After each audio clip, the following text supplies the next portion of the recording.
We'll go ahead and get started. I'd like to welcome each and every one of you to this afternoon's agenda meeting where we will review the action items which will be formally addressed next Tuesday evening, April 18th at 6 p.m. right here at City Hall. We have special guests here today. We have the Leadership Hot Springs class number 35. Please rise and give yourself applause.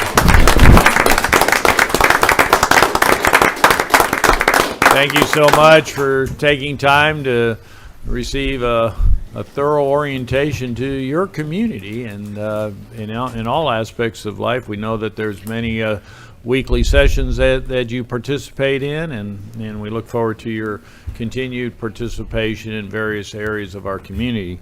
So at this time, we'll call upon Mr. Bill Burrow, our city manager, to review those action items. Bill? Thank you, Mayor, members of the board. Your first item is Resolution R2375, a resolution acknowledging receipt of the City of Hot Springs financial statements for January 2023, and our Finance Director, Karen Scott, will present the item. Karen? Good afternoon. As you all know, monthly financial statements are issued to keep city management and constituents apprised of the financial condition of the City of Hot Springs. These statements for January 2023 will be included in your packet. Staff recommends acknowledging receipt of the January 2023 monthly financial statements. I would like to add that beginning this year, quarterly, I will do a little bit of a more in-depth report. I will go over the major funds, how we're progressing as far as expected revenues versus actual expenditures and fund balance changes. We expect the February financials to be on the first meeting in May and the March financials to be on the second meeting in May. Very good. Any questions of Karen? Director Garcia. Any estimated date for the CAFR and the audit finalization? Yes, we're supposed to have the ACFR to the auditors by May 30th. And with the expectation that it will absolutely be done and filed for the GFOA award and on Emma by June 30th. Thank you. You're welcome. Thank you. Next, we have Resolution R2376, a resolution authorizing the filing and acceptance of a 2023 Arkansas Transportation Alternatives Program and Recreational Trails Program grant for Phase 2 of the Stokes Creek Greenway Trail, and our Parks and Trails Director, Anthony Whittington, will present. Thank you, Mr. Burrow. Good afternoon. In March 2023, the Arkansas Department of Transportation announced they would be accepting applications for the Arkansas Transportation Alternative Grant and the Recreation Trails Program grant with a due date of May 31st of 2023. This gives the city an opportunity to expand the Stokes Creek Greenway from Kimry Street south to the intersection of McLeod and Leonard Streets. This section of trail will continue to parallel Leonard Street and offer a beautiful walk along Stokes Creek. The TAP and RTP program is an 80% federal funded grant, which requires a 20% match. It's estimated that the Stokes Creek Greenway Trail Phase 2 will require a grant award of $500,000.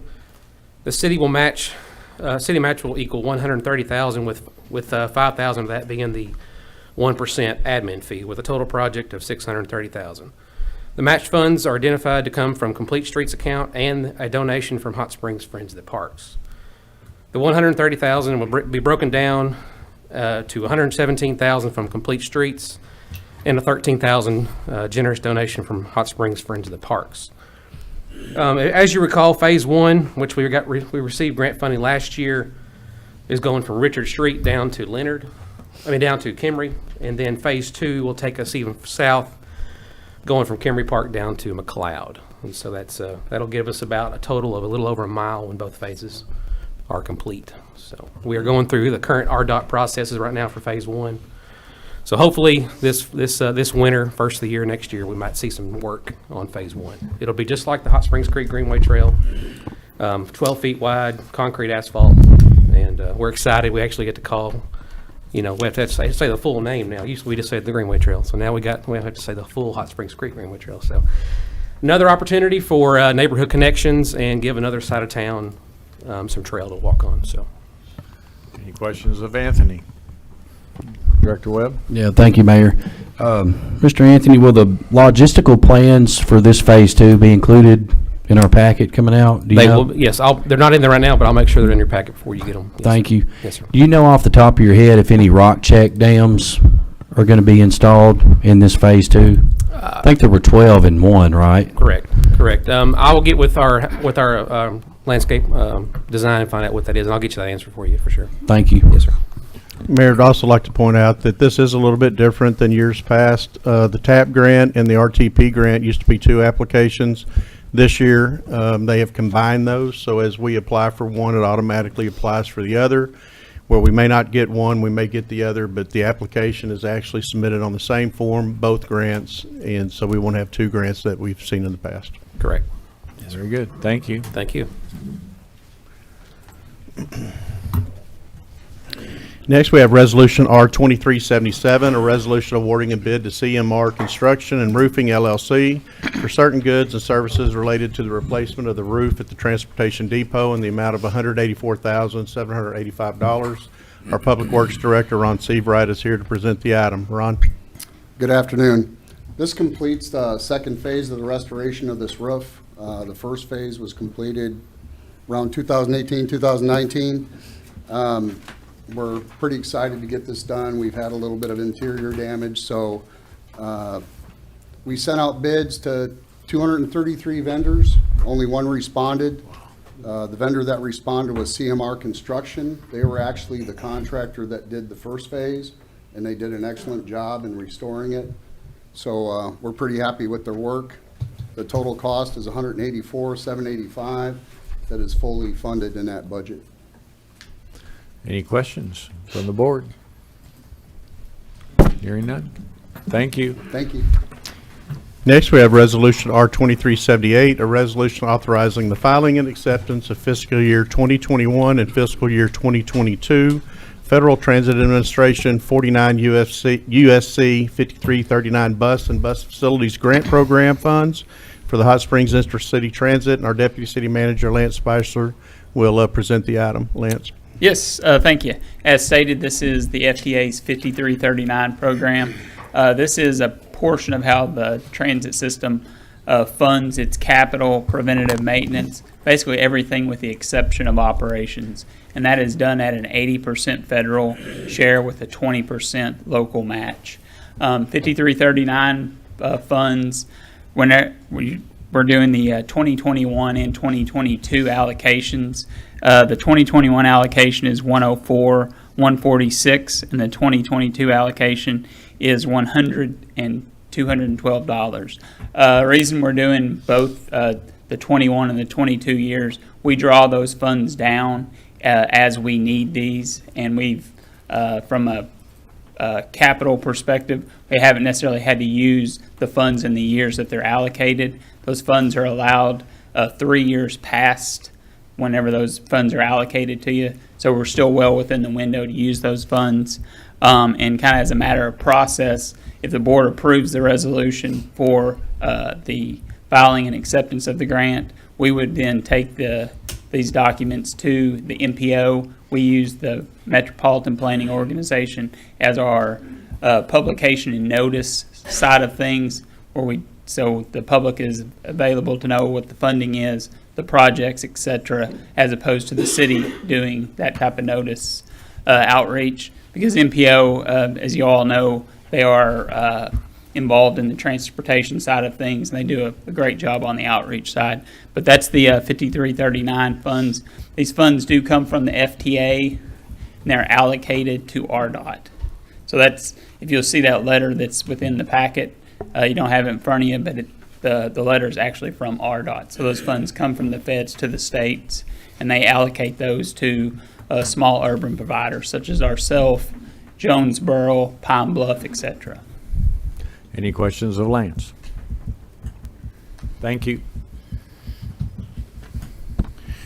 Next, we have consider Resolution R2379, a resolution approving a work order to the master agreement for professional services between the City of Hot Springs and Garver LLC to rehabilitate taxiway markings at the Hot Springs Municipal Airport in the amount of $37,900.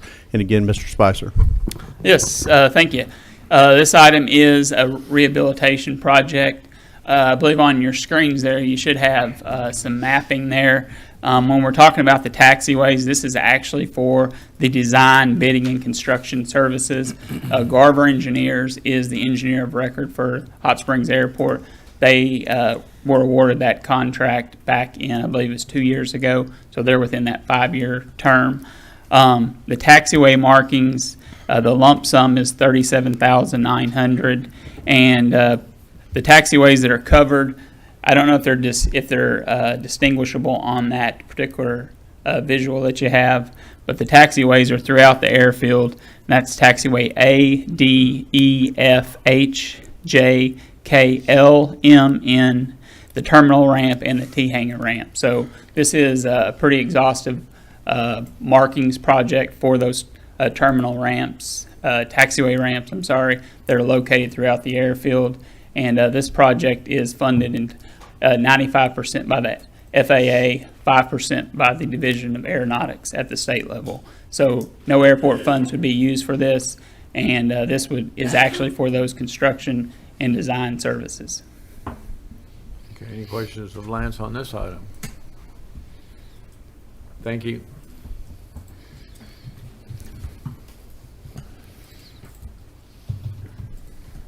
Next, we have Resolution R2380, a resolution approving a work order to the master agreement for professional services between the City of Hot Springs and Garver LLC for taxiways A, B, and C rehabilitation engineering services at the Hot Springs Municipal Airport.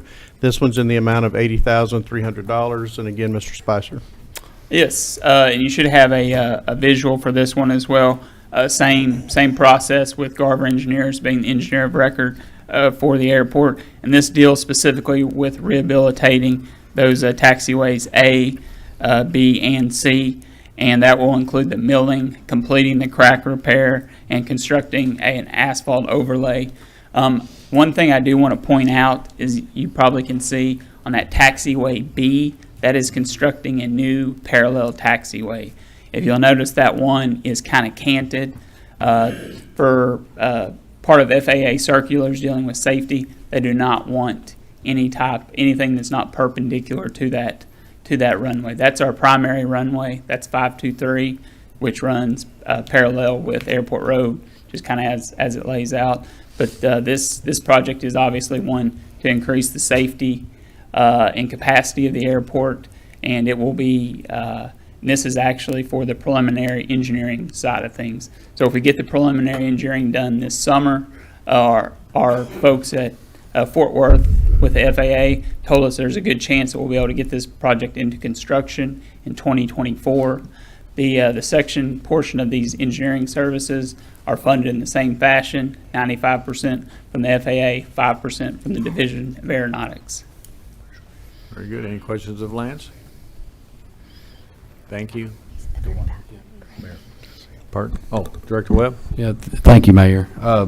Lance, how might this affect air traffic at the time of construction? Yeah, once the construction actually starts for that, we will have some NOTAMs, notice to airmen, that will go out.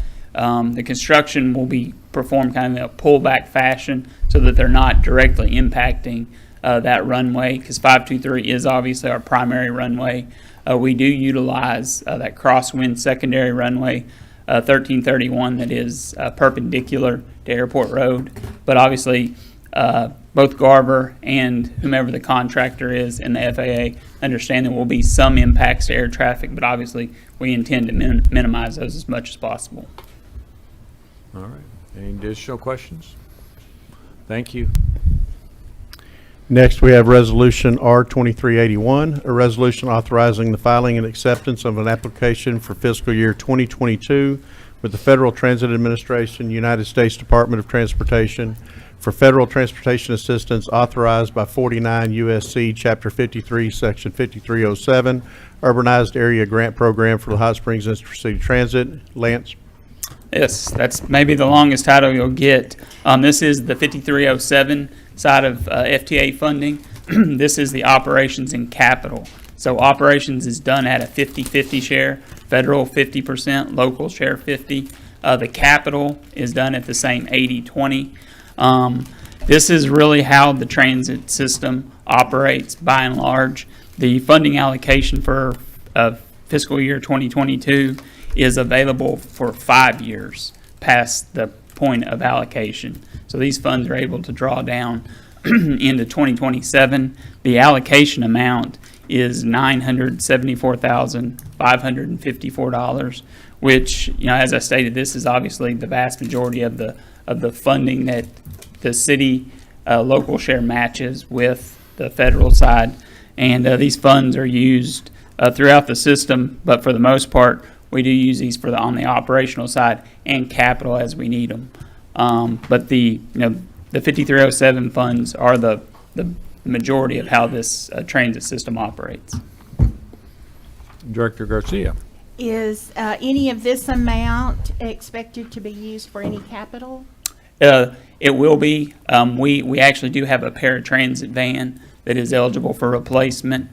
One thing that we also will likely use is for our scheduling software. Currently, paratransit uses a little bit of an older scheduling software, and as part of FTA requirements, you have to report back on statistics, road miles, a lot of things like that. And having a better reporting software will certainly make that much more easier. And what happens to the current paratransit van? We do PTR those vans.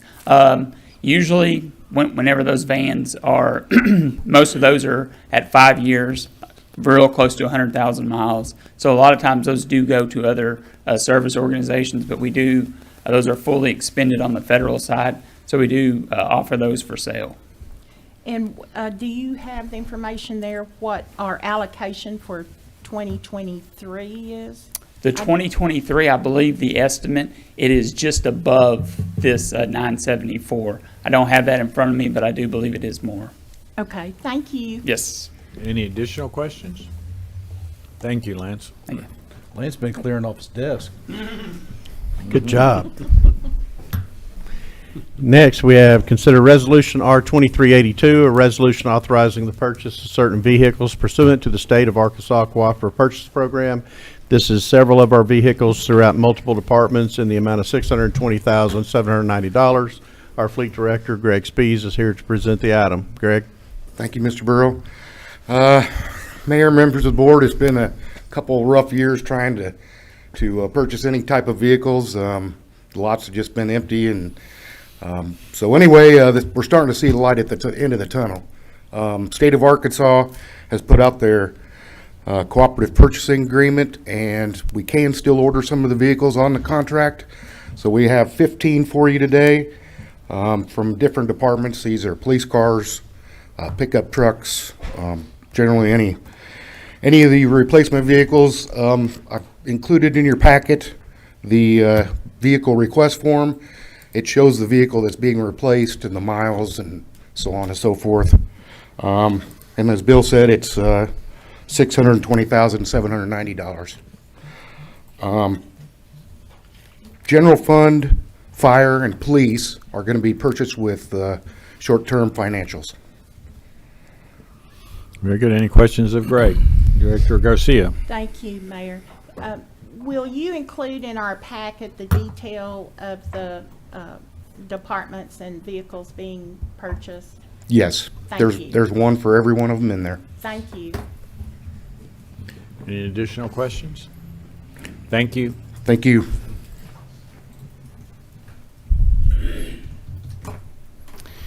Next, we have consider Resolution R 2383, a resolution authorizing an agreement with Red Oak Sewer Improvement District Number 56 and accepting certain wastewater improvements, and our city engineer, Mr. Carnahan, will present.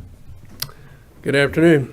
Good. About 20 years ago, let's see, about 400 property owners who live in the Red Oak side of town off of Carpenter Dam Road got together and formed an improvement district to provide sewer facilities to their properties. And so they borrowed money to do that, created a special tax, and over this next 20 years, they've paid off now that loan and completed all those improvements. At the time they did that, the city entered into an agreement with them saying that once those facilities were paid off and clear, that the city would accept them for maintenance into our system. So they have asked us now to do that. And so that's what this item is, asking the board to approve the acceptance of the Red Oak Sewer Improvement District facilities into the city system for operations and maintenance. Director Garcia. Can you tell us how many are on this system now? It began with 400. Right, I could, I will. I don't It'll know be in that our number, packet. but I'll find out and put that in your packet. And does it meet your and the city's code for these type facilities? Yes, ma'am. Thank Everything you. was inspected and installed according to our specifications at the time they were done. And so, so yes, will do. At the time, so 20 years ago they did. Is there any concern now? No, ma'am, Thank you. there's not. Thank you. All right. Any additional questions? In reality, we have been maintaining and operating those lines since 2004. So Okay, we're the only ones that have been touching them. okay. Thank you for that information. Next, we have consider resolution R2384, a resolution declaring a certain structure located at 117 Eureka Street a nuisance and condemning same pursuant to Title 17 of the Hot Springs Code. And our chief building official, Mike Scott, will present these items. Mike. Thanks, sir. 117 Eureka has a couple of structures on it. One of them, the roof is already collapsed. I didn't do that. And the other one, the roof is collapsing and the sidewall is buckling. We made notification through a green card. The owner signed the card and got it back, so all notifications have been done. So, any questions on that one? Any questions, Yeah. Mike? Director Holliday? Usually we don't do two structures on one property. It's one or the other. Well, but this are we is on doing the both? same parcel. Okay. It's on the same parcel. We usually don't do two structures, you're right, in a single block, because then we have to do an additional notification for the state. Right. But these are two structures on one property. That yellow one's more like a storage building that collapsed. Accessory. Okay. Is that what happened? Pardon? Director Beard? Thank you, Mayor. Is that what happened on Reserve Street? You didn't tear down both of those? Yes, ma'am. That's an example of it. There was two main structures there, so we tore down one and had to come back later and Okay, and so condemn the you're, other. so just so I understand, you're only tearing down one on the 117 Eureka? No, we're tearing down both of them. They're both on the same parcel. The other one is more like a substructure. It's not another house or anything. It's very small. The roof's already collapsed on it. So the way our ordinance reads is on a parcel, when we go in there, it has to be cleaned up, and any trash, debris, tree limbs, all have to be removed. And so that's all on one parcel, so that property will be cleaned up.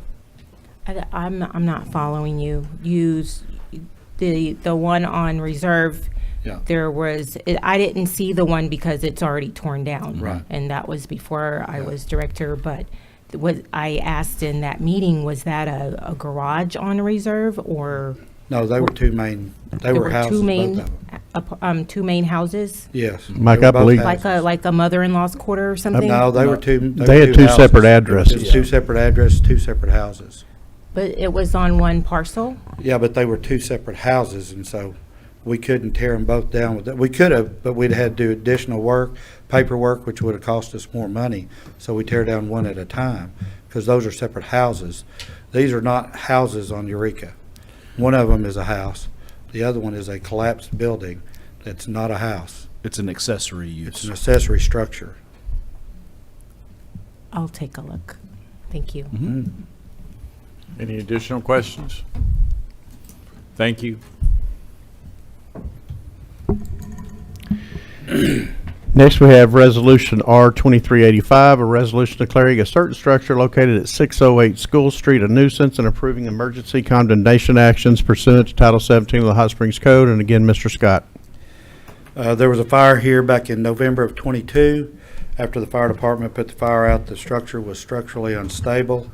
So therefore, we did emergency bidding on it, and we took the lowest bidder, which was Melton Excavating, for $3,000, and we removed that structure at that time. And so now we have a cleared lot. Any questions of Mike on this one? If, I don't, Director Beard? Yes, I don't understand if the lot is cleared, then what is the nuisance?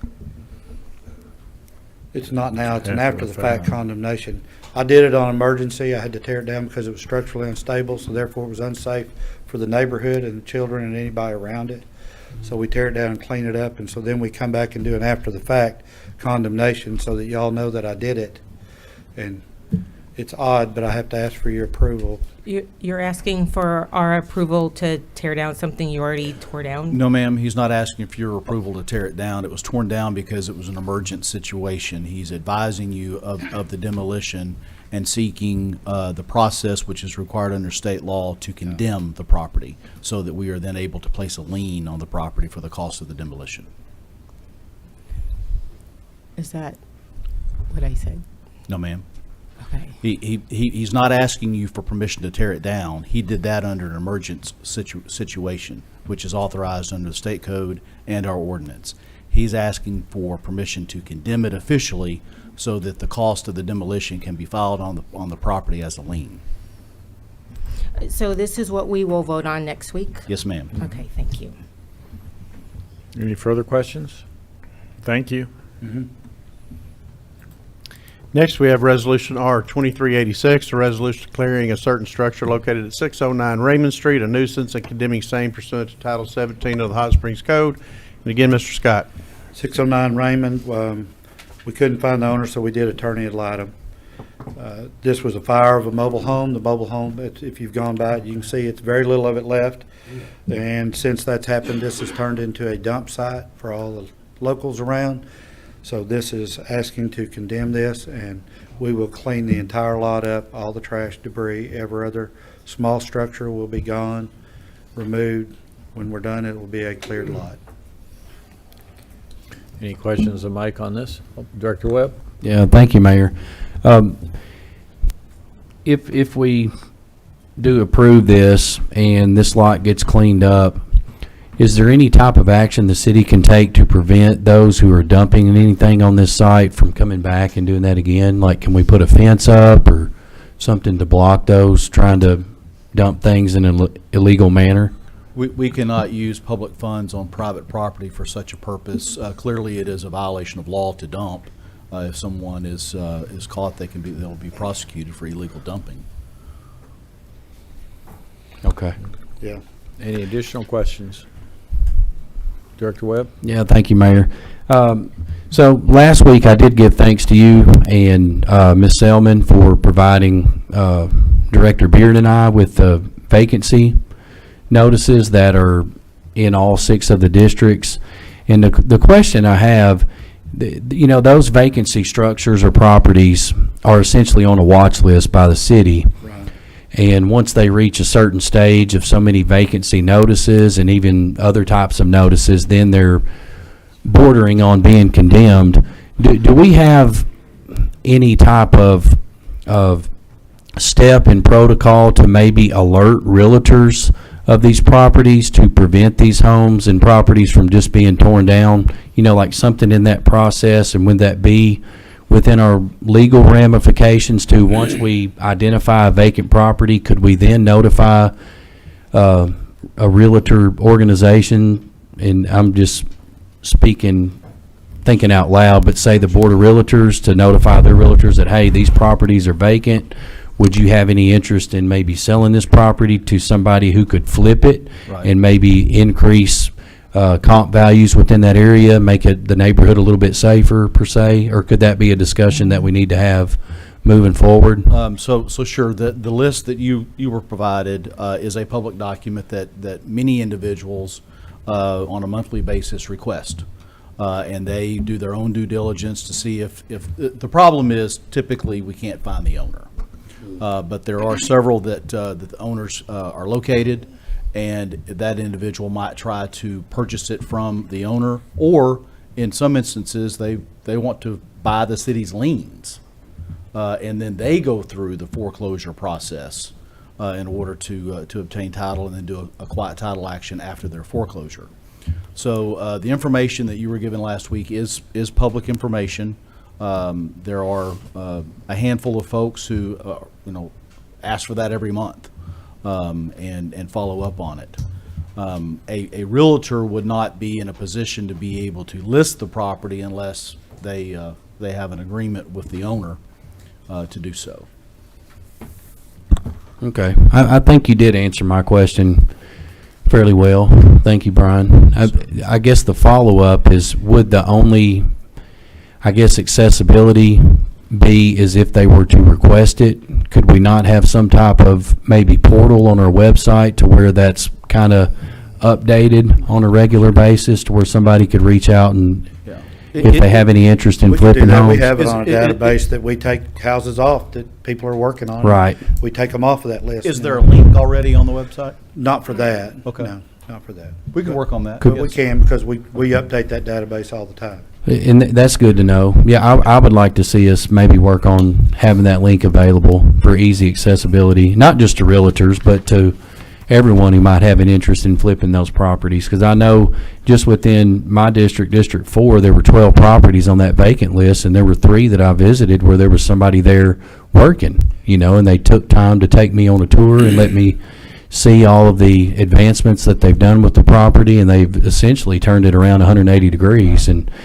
on these visits as well, there was some interest by those working on these properties to look at maybe purchasing other properties on the list.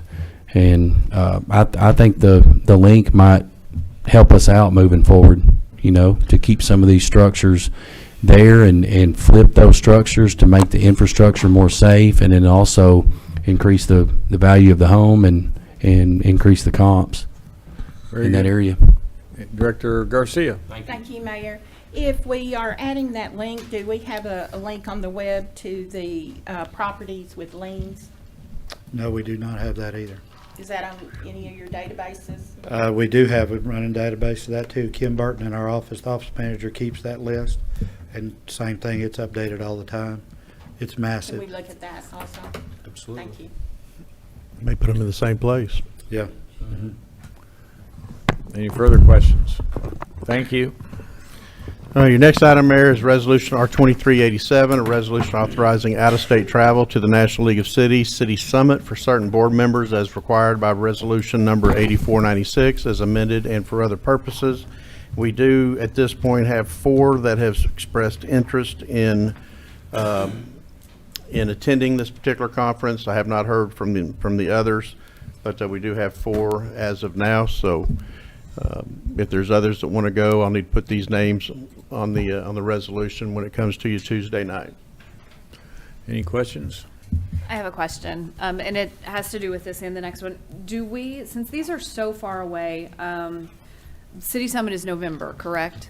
Correct. And then the next one is September. Do we need to name names at this point, or can we allocate the funds and then that way have a little bit of latitude in case anyone needs to, is not able to commit this early? The problem that we have with these is they sell out so fast in the conference hotels, and there's an early bird savings that we have. So that's what we're running up to now, even though it's in November. The early bird's going to be expiring. It's going to cost more money if we wait. We certainly can, but it's going to be more expensive if we do. So we try to always hit these with an early bird, get the names in, get the rooms secured, get the conference registrations taken care of. We've been successful in the past, though. If we get to a point to where that person's not able to go and we have enough time, we can usually get that registration feedback as well as cancel the hotel rooms, because they're highly sought after. So anytime we let one go, it's going to get snapped up. But that's the reason for bringing it to you now. Okay. Any additional questions of Bill? Thank you.